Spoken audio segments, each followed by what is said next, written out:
Hello दोस्तों, मैं Sujata kitchen के नए ब्लॉग में आप सबों का हार्दिक स्वागत है। अभी कच्चे पके आमों से बाजार भरा हुआ है। आम का मुरब्बा बच्चों को तो बहुत पसंद आता ही है, बड़ों को भी बहुत पसंद आता है। इसे एक बार बना ले तो आराम से स्टोर करके रख सकते हैं। तो चलिए आम का मुरब्बा बनाना शुरू करती हूँ। इसके लिए मैंने 1 किलो आम ली हूँ, जिसे 2-3 घंटा पानी में डुबो के छोड़ दी थी।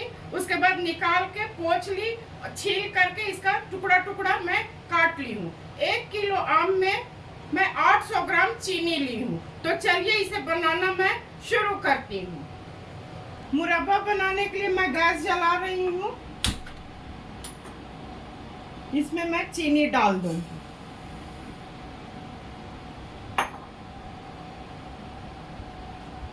एक कप पानी डाली हूँ।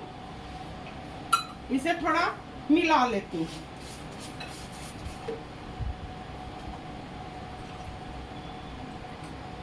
आधा कप पानी और डालूंगी। ऐसे तो मुरब्बा बनता है, आम को लोग उबाल के बनाते हैं, पर मैं उबालती नहीं हूँ। इसे थोड़ा मैं मेल्ट कर लूंगी। उसके बाद जो आम का टुकड़ा काट के रखी हूँ उसे डालूंगी। चीनी घुल चुका है, इसमें मैं आम डाल दूंगी।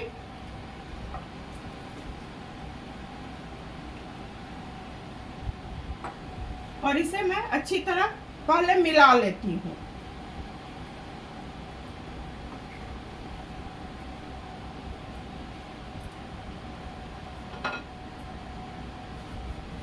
सादा नमक 1 चम्मच डाली हूँ।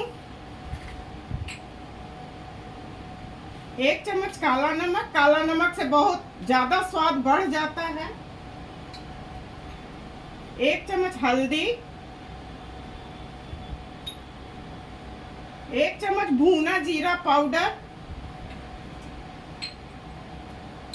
1 चम्मच कश्मीरी लाल मिर्च और 4 इलायची को मैं कूट ली हूँ, उसे डाल दी। 2 तेजपत्ता और 1 दालचीनी का टुकड़ा। इसे मैं अच्छी तरह मिला लेती हूँ।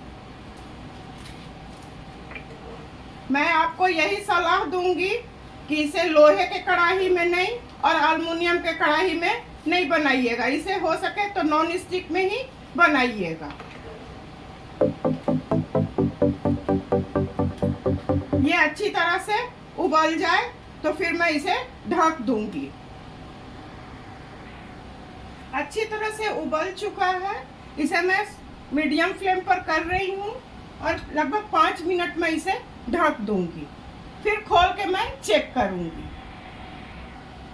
दोस्तों 5 मिनट हो चुके हैं। मैं ढक्कन को हटा रही हूँ और इसे चेक करूंगी। गैस को हाई फ्लेम पर कर रही हूँ। ये अच्छी तरह पानी इसका छूट गया है। ये अभी सूखेगा। लगभग मैं 10 मिनट इसे और खुले ही पकाऊंगी। 10 मिनट हो चुके हैं। ये अच्छी तरह उबल रहा है।